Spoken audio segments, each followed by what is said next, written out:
what they want. Yeah, I can just go like this, there we are, blue line. Salmonella, what salmonella? So today, we're gonna change things up a little bit. We're actually at my home today with my lovely new colleague Sumeyra, who's been a very long-time friend of mine, and she recently joined our clinic as a nurse injector. She has been with us for around 3 months now, but every treatment we've done together as you know, a sort of little intro into her coming into our clinic. And she was supposed to train with us for 4 months, where we do sort of one-to-one, and she was a supernumerary. But to be very honest with you, after 2.5 months, I think, I was like, Sumeyra, I'm kind of getting bored. I have nothing to do. And she's really, really good. So she's actually going live towards the end of next month. And we'll be opening up her schedule for Disport, neuromodulators, vein wave, laser treatments, dermal fillers. She does amazing jaw work, cheeks, lips, temples. So yeah, it's been really, really good. And anyway, the purpose of this video was we were just going to have a chat so you guys could get to know Sumeyra in a very candid and natural way. I think relationships are made when we really get to know people in a very authentic light, and she is wonderful. So it's my day off today, and Diego, as you all know, he's the clinic mascot. We're going to make him a pancake. Yes. A dog pancake, which is going to be we got the recipe off Instagram, and we kind of think we know how to make it. But if we make a butchery out of it, it's Sumeyra's fault. So I'm gonna let Sumeyra sort of start opening the liver because she's good at. I got this. She's oh, by the way, she works in the emergency room for the last 10 years, so she's really good with like guts and gore. And this is one of our favorite champagnes, because Sumeyra, she's very, very picky. It's Yes. it's textures from Boots and Sobri, and it's very, very low sugar, so low dosage. So Sumeyra, yeah. So you worked in emergency, right? Yes, so I started my nursing career off in dialysis actually, and I stayed there for about a year, and then I got bored and I ventured off to general surgery and plastics. And then I made my way to Emerge, which I've been in emergency for the last 8 years. Oh, so you were in plastics? Yeah, oh, wow. yeah. Wow. It was more of a cosmetic plastics, so lots of burns, cancers, that kind of thing. And then eventually I made my way to emergency, and I really liked it there because there's just so much variety, and it's very fast paced, and you get to learn a little bit about everything. So where were you working? I was working at the Grey Nuns department, the Grey Nuns Hospital ER department, and yeah, so that was the last 8 years, and then That must have been crazy busy. it's always busy. Yeah, there's no shortage of patients, so I'm used to the fast pace. So what kind of practical procedures were you doing in emergency? So a lot of sedations for treatments. So if someone's coming in and they need to be cardioverted, so if their heart is in a abnormal rhythm, we see a lot of that. And then there's lots of stroke patients coming in, and yeah, there's a lot of variety. We get to use all of our skills there. So lots of IV initiation for procedures and for medication, and then you monitor patients that are in critical condition, and yeah. So anyway, before we continue, cheers to everyone. There's one for Sumeyra. Oh, thank you. There's one for our cameraman, Ethan. And so, cheers to dogs and looking good and feel good about yourself. So Sumeyra, why don't you sort of show them what you're gonna do? We're gonna chop this up a little bit with some scissors. I'll grab you some, you can mush it up, and yeah, just sort of show them the paste that you're going to make. I'll give you some scissors. So we're gonna turn this into a paste? Okay. All right. Oh, actually, I don't have any scissors. So we're going to use a knife. Yep. Yeah, we can use like a board and then put it in. So anyway, tell me what you enjoy about, sort of, you've been injecting for a while now. You've got a very good following of our clients. A lot of my clients have now sort of flipped over to you. They're very, very happy. A lot of my male patients as well, actually, who we performed surgery on, they're coming to you. But tell me what you love about it.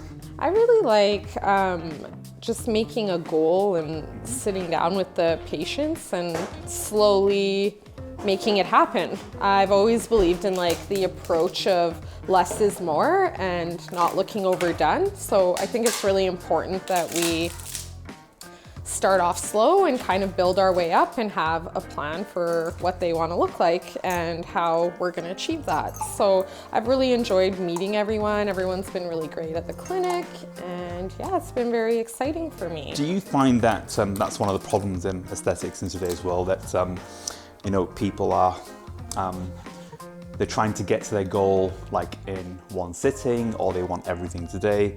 Do you think that's one of the reasons why people are getting very, sort of unpredictable and natural results? And do you think that's why it's giving, the industry a bad rap? I think that in today's world, where there's so many filters and unrealistic images that are just out there, I think it makes things a lot more difficult, because sometimes people will come and show you a photo and it's been altered, and skin has texture, it has imperfections, and we can improve those things, but we have to have realistic goals for that. Not to say that you can't have high hopes or want a drastic change, but I think it's been challenging in that regard for sure. Yeah. What do you think? Yeah, I mean, there was a very interesting article by one of our colleagues in Beverly Hills, and he was comparing the photos of Jennifer Lopez, and she's 53, 55 now, and she looks amazing on all of these photos. But there was one photo of her where there's a picture of her which was filtered for Instagram, which she presented to the world, and then one which we actually see her, and she looks like a beautiful 50-year-old woman, stunning, absolutely stunning. I wish I looked like her when I'm 50, and she looked marvelous. But I think the image that's been sort of projected to the world is this, image of glass-like skin. And I mean, the reality is we're all, imperfectly perfect, and that's what makes us so beautiful. And I think one thing I really enjoy working with you is, very much like myself, I mean, no offense to North Americans, but we do have a very European sense of beauty where, less is more. We don't want to inflate the face to get rid of lines, so you almost look like a balloon. And that's what I see sometimes with some of these, makeovers, where everything's done in one day. And okay, great, you've got rid of the nasolabial lines, but then at a cost with that, you've just got, distorted anatomy. Yeah, I think it's important to sit down and make a plan, and that's part of like the consultation, and then making sure that it aligns with the outcome. So I agree. I think that it's unrealistic, some of the images that are out there, and it's okay to have a little bit of imperfection. It makes us all unique. I think it starts to get a little scary when everyone looks like the same filter. And I think that's why if you have a plan, you can kind of build your way up to the end goal, versus if you were to come in and get everything done, all 8 syringes, it could be quite drastic, and someone might see you day to day and be like, oh, what did they do? And they can kind of tell that you've had something done, versus if you make a plan and you do a little bit at a time over the course of like maybe a couple months, then you can, nobody's really gonna know, because it's gonna be so subtle and gradual, but when you look at the before and after, it will be a significant change. So yeah, I think it's good to take it slow and be patient, trust the process, and trust that we as the professional are going to advise what's best for them and what we think will work. More importantly, I just want to bring to everyone's attention, we were supposed to mince this in the pestle and mortar, but look at her surgical skills. She's actually chopped it up. I don't know. She's a machine. Anyway, we're supposed to mince this up, but I think she's got half the job done. So Okay. yeah, we can put this in here. Now, what we're going to do, guys, we're going to make a paste out. It looks quite gross because obviously it's liver. And then to make the paste, we're going to use some desiccated coconut and also some beef spleen, which is in here. And we're going to open it up, and these are Diego's vitamins, or vitamins, as you guys say. These are the vitamins. The vitamins, yes, the vitamins.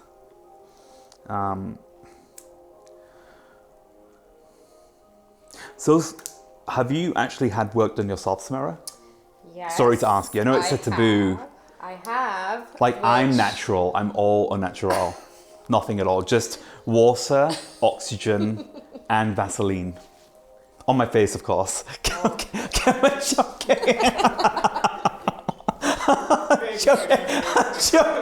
sorry.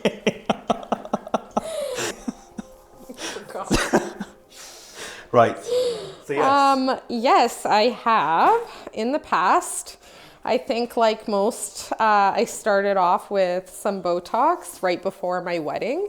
When did you get married? I got married just right before COVID started, so in 2020, March of 2020. And yeah, so I did a little bit of Botox, and I think that's the gateway. That's how you get hooked. So I did some Botox, and I did a little bit of lip filler, which I have really full lips naturally, so I don't know if I would do that again, or I would just do it very subtle, or maybe half this time. But yeah, I've also had my under eyes done. I really like that because as a shift worker previously, I found that my eyes were kind of the first thing to age me. I looked really tired all the time, and even if I was getting a full night's sleep, I just didn't look well rested. So I feel like that's been my favorite treatment, and that's been it so far. Did you, were you interested in the field prior to that, or was that really your gateway into, because I know that you have a very interesting past, like you've been in this industry in another form in your previous life for like almost a decade now.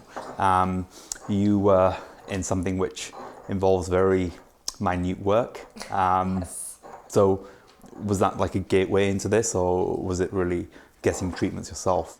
For me, I've always been, as long as I can remember, I've always been very fascinated by beauty and just aesthetics. I've loved makeup, and I think part of being a nurse, you just want to help people feel good. You want to take care of people, and it's so nice that even though I feel too burnt out to do that in a medical setting like the hospital, I feel like I still really get to do that at the clinic because people feel very happy, like especially if they've been unhappy with a part of their face for a long time, and then you get to help them achieve their goals. I think it's just amazing. So no, I've been interested in the field in a really long time. I just didn't really know where to get started. I think it's really daunting. There's a lot of really talented people in this business, and I feel very fortunate that I get to learn from you. Well, so, the best. Well, I think, see, I am actually humble. I think what's really interesting is you touched upon that people come to you and you find it quite rewarding how you make them feel. And do you find that's the main reason why people, because obviously everyone thinks it's about looks, but in, my 15 years of experience in this industry, I don't believe that people come to us because of they want to look. It's about how they want to feel and how it makes them feel and how it improves their confidence, in everyday situations. Yeah, I think sometimes people come in and they'll bring in like a old photo of themselves, and in a way it's like bringing up that nostalgia for them, being able to restore some of that youth and kind of take them back to that time. So I think it's really nice. I think it goes beyond the vanity of just your appearance, because appearance is very it's associated with your confidence, and just if you feel confident and you look your best, then I think that it opens up more opportunities for you, and that your attitude, and it's a whole shift. It's not just the physical aspect. I mean, do you think there's a lot of stigma associated with this field? I think so. I think if you were to bring up Botox, like even like 10 years ago, I think nobody really wanted to talk about it or say that they've had anything done, or it was very taboo. It was, oh, you shouldn't be getting that done. And now I think it's really, it's kind of been a little bit more normalized. I don't think people outright will admit to everything that they've maybe done, but I think it's being talked about a lot more than it was previously. Yeah. Is that what you think? I think certainly, if you think back to the 1960s, so obviously it was eons ago, but I think in the 1960s, you had fitness wasn't really a big thing. You had maybe, one or two quirky videos of people doing, yoga and thing. And it people was thought smoking was good for you. And it's amazing how things, evolve, and how we as a species and our social acceptance towards some behaviors vary enormously. But I think the reality is, like, working out fitness wasn't accepted in the 1960s. It was like, there weren't gyms. And now fitness is part of everyone's routine. It's not just being fit. It's been proven that, you live longer. So I think now, like, taking care of your face used to be a taboo. It's like, you want to change yourself. You want to, amend the way you look. It's drastic, no, and it doesn't have to be that. No, and the reality is, let's be honest. We can go to the gym for our body, but you can't really go to the gym for your fit. If you're losing fat and collagen and elastin, and that's just age. We can't stop aging. But I always think you can't stop the hands of time, but you can certainly slow them down so you age gracefully, so you don't look like a pack of broken biscuits by the time you're 50. And that needs to be done. You can start sort of sooner, but I think it's sort of small tweaks every year, and you just want to sort of keep on it. But no, I think there really was a stigma. I think things are changing, and it's becoming part of self-care. Yeah, and I think you really nailed it with the prevention. Like, doing things early it's great, because it's not gonna necessarily make you look overdone. But I always use this analogy when I'm explaining Botox to patients. I'm like, if you were to take a sheet of paper and crumple it up and then straighten it out, it's not going to be the same as when you initially started, right? So it's kind of like that with our skin. The person who does the Botox before the crinkles are there, is going to have better results. They're going to slow that aging process down, instead of the person who tries to, they already have the wrinkles, they're already deep lines there. I think it's harder to undo that. And it's like that piece of paper that you scrunch up and flatten out. It doesn't quite look the same. So it is a good idea to start early and to prevent. And you can still treat. It's just not exactly the same. Yeah. I think it's important to certainly, prevention is better than having a big sort of intervention, a big heavy intervention. We're almost done the paste now, which is going to be the filling for the dog pancake that we're making. You'll see at the very end what we're doing. You're probably thinking, what on earth are these guys doing? But believe me, there is some order to this mayhem. We're going to start making the casing for it now. And I'll also tell you at the very end why Sumeyra rejected me in a very interesting story, which you may find interesting. But yeah, it's not what you think. But yeah, right. So anyway, we've got the paste now, so that's all done. You happy with that, chef? Yep. Okay, yep. Perfect. So guys, before we move on, we're just going to make sure that Diego approves this. Diego, come. Could you please come and see this? What do you think? Come, up. Let's go. Come on. Let's go. It's gonna see if he approves. Okay, Diego, can you just let us know what do you think of this? Have a taste. Little taste. Oh no. So fantastic. I think he likes it. Do you like it? Do you like it? Do you want to give him a little little lick on your finger? Lick this one. Yeah. Oh, Okay. Good. Very good. Likes it. Good. Okay. Good. And normally, of course, when we make this for a bigger batch of dogs, we wouldn't let Diego lick it. Yes. So anyway, now we're going to make the casing for the pancakes. And from what I remember, it's egg yolks only. Oh, God. And we'll use 5. And then we're going to use Parmesan. And then we're going to fry it and then make it into some sort of pancake. Oh, okay. So yeah, and then we're going to use this as the sauce inside the pancake. And then we're going to use Turkish yogurt, which is where Sumeyra's beautiful looks come from. I got this part. Yeah. And then we're going to dip it in there to make it look pretty. And we'll make like maybe, I don't know, 4 or 5. And then we'll see if our Highness, Diego, likes it. Yes. Okay. So Sumeyra, tell me how, I mean, for example, I mean, how is it going to work with you? Because we've just been discussing these and maybe we can talk about it now. I mean, how is it going to work with your availability, your bookings and your pricing? Is it going to be the same as the normal clinic or what happens with that? Yeah, so my availability will be 3 days a week just for the next... What do I do with this? Oh, I need to You have to separate it and then you're gonna... Yeah, sorry, smart. Okay, go. So yeah, my availability is gonna be 3 days a week to start, just for the next couple of months. And then as we get a little busier, I'm gonna open things up and hopefully be there 4 or 5 days a week. So that'll be in the next few months. And then for pricing, it's going to be, you're gonna have a lot more incentive to see me, I guess. My goodness, but actually it's great because I do know that, I mean, obviously we see a lot of consults and I do know that, I mean, money doesn't grow on trees and of course, time doesn't grow on trees and I really don't have a lot of time. And that's why I really wanted to bring on someone that I trust. I've had so many practitioners approach me who wanted to work with me, physicians as well, but I just didn't feel the vibe. I believe in gut instincts, and then obviously Sumeyra went through a full training program, which was through an independent school. She passed with flying marks, and then on top of that, I think a lot of nurse injectors just go live into injecting, and I think that's a bit scary.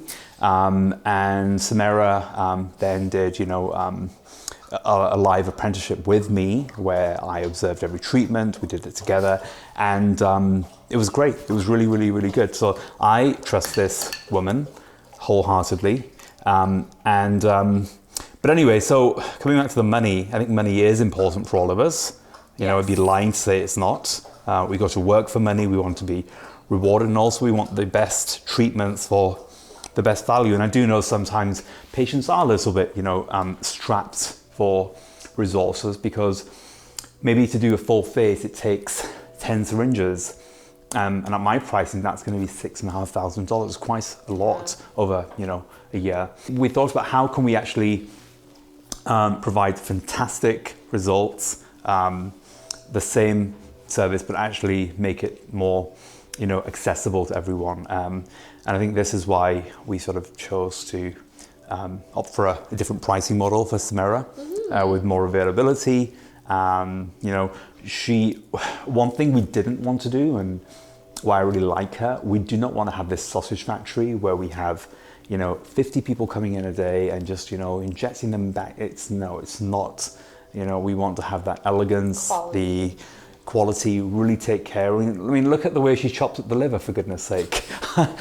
It's this kind of standard where she actually, excuse my French, she gives a fuck, So really, that was really important to me. But yeah, I'll let you I think you chose like your pricing model yourself because obviously, you are working there. So yeah, you can share. Yeah, I really want to make sure that it's affordable for everyone, and I want to showcase what I'm capable of doing. So I think it's a good place to start. So for one syringe, it will be $450 with me. And then for our Botox, we're doing $8.50 per unit for me. And yeah, I think that's a really great starting point. I think when I started to get Botox or filler myself, I was definitely paying more than that. But I think it's a good place to start. Yeah, I think it will be nice to see everyone. I'm looking forward to meeting all the people that come to the clinic. Yeah. Yeah. Anyway, we're making the, what is it? It's the casing, but we do need more eggs for this. So I'll grab some more. So Sumeyra, tell me. I mean, obviously people, if they come to the clinic and they have a consult with you, do you charge a consult fee? How does it work? Do they book in for a consult first? Can they book in for a same day procedure? I mean, how does it work? Yeah, so for me, there is no consult fee. So I'm doing free consultations. So if you are interested in something and you're not maybe sure, you can come in and... Oh shit, I've actually put the white in there. Hopefully it'll be okay. Oh, that's fine. That's fine. Okay, so yes, so no consult fee to see me. So if you're maybe interested in something and you're not quite sure, you can just come to the clinic. We can talk about it and it'll be at no cost. And then the only fee that I do have is a deposit that will go towards your treatment. So that's, I guess, the same as for you. So just to secure your spot, it's a $100 deposit, and then that goes towards your treatment. You can reschedule if something comes up just with 2 days notice. And yeah, so I think that's pretty reasonable, especially if it's going towards your treatment. Might actually be nice because then when you pay, it'll be a little bit less than what you were anticipating. So yeah. But also it's your time, right? So obviously that is key. Yeah. So good. So they can come in for a consult first, or they can just do a consult and Also, so you can come in if you are interested in doing the consult and you think that you also want the procedure done. I do have time to do that. So if you come in and you want the procedure same day as consult, that works for me. So I really want to take my time with everyone. So yeah, it's not going to be a revolving door with me. I want to make sure that I'm giving everyone that quality time and that yeah, everyone is getting seen and getting what they want. Oh my God. That should definitely go on there. Okay, that can just go like this, There we are, loop line. Don't. It's gonna be. But guys, look at this salmonella. Salmonella. What salmonella? It's called Lysol. Kills everything, yeah. Okay, so this is the pancake or crepe, I guess.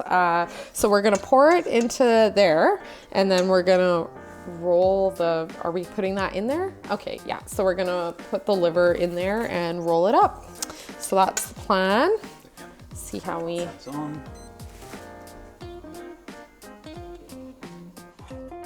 Anyway, the story about Sumeyra rejecting me, or rejecting my treatment, was I went to see her because I really wanted some mid-facial filler done and something else done. Actually some Disport too. And well, it was my first time. What? I've never got anything done before. As I said, this is all unnatural. Anyway, so it's my first time and I went to see her and she was like, "Oh, darling, you look splendid." And I was like, I really do want to have something done because I waited for her. She was busy and she booked me at the very end.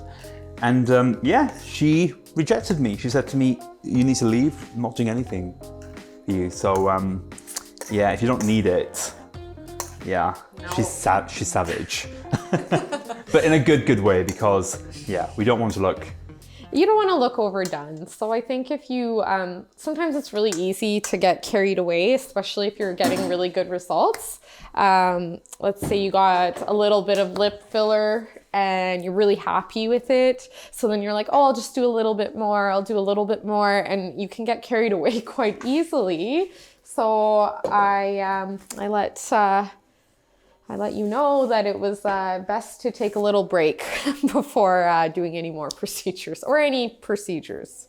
Not more, because it's your first time. I think that's really important actually, because I sometimes see, when I was doing a ton of, facial work in London or in Canada, sometimes I'd see people who were coming in for, work, and how can I put this?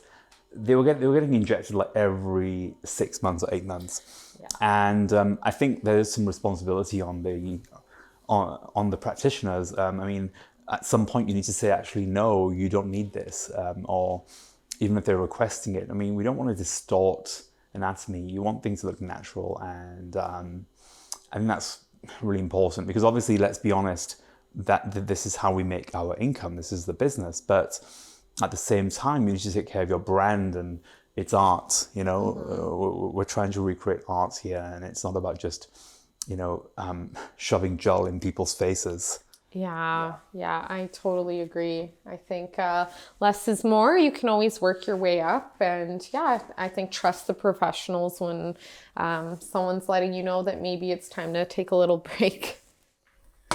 Okay. This is looking great, actually. This is very nice. To make sure the people who come to our clinic, they're like our family, because a lot of the patients I've had for 10 years now. And obviously you're starting to see a lot of these clients now, and they are like family, and we seldom sort of get time to sit down for an hour and talk about, let's talk about facial aging or etc. We obviously talk about it in the consultation, but I think it'd be quite nice to make some more of these, and maybe, mix a few elements together, some cooking or some wine, or make it fun so we all have a bit of fun, I think it's it's really nice to kind of get away from the clinic and for everyone to get to know us a little bit better. I know we do spend as much time with our clients as we can, but it's not very personal all the time, so it's really nice when everyone can kind of get to know us a little better. Yeah. And now we're just going to chop up this How am I going to frittata. I think just it was a spoon, I think. Anyway, Sumeyra, when you were younger, what did you want to be? Did you want to be you used to do ballet, is that correct? Yeah, I did some dance growing up. I loved it. I was a cheerleader for very many years, and so when I was younger, I actually thought I would be a teacher, because I love helping people and teaching, and I'm very happy I didn't go into that. No offense to the teachers. So do you all see this? I think he quite likes it. I think it's the cheese. Let's make a little cut. Yeah. Yeah, I think it's good. Oh yeah. Like we're a going circle? to roll it. Yeah, it's like a little. There we go. Then we a little bit more. My goodness, this is amazing. I'm so proud of us, Sumeyra. And then I think the trick is to basically scoop it up this way. It's like sushi. And then we're going to basically roll it up. Wow. Oh, I can't wait to see if Diego likes it. And then a nice little peacock plates. There must be peacock plates, bone china. Are those your favorite animal? They are. They're very nice, actually. But Diego does like eating in nice bone china. And then we're going to, and what else do dogs love? They love yogurt. So we're going to dip it in the Turkish yogurt on both sides. This is a very generous amount. Whoa, both sides.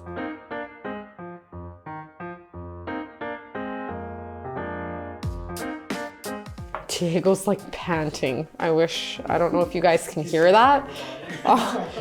We don't have a mic on him, but he is anxiously awaiting. Well guys, that's the finished result. It's Anil and Sumeyra's special dog pancake frittata. Yes. I think it looks splendid. Should we see if Diego likes it? We should. I think he's actually very excited. But we should put a bib on him because he's going to make a mess everywhere.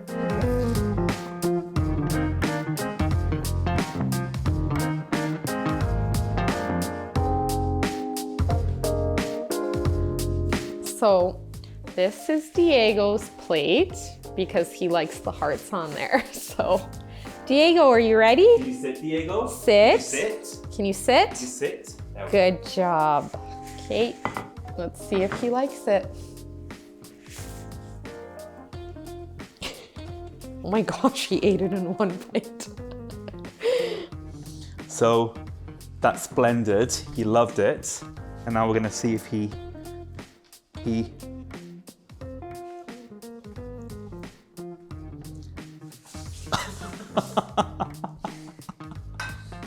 Okay, Diego, last one. Oh, we're saving it. Oh.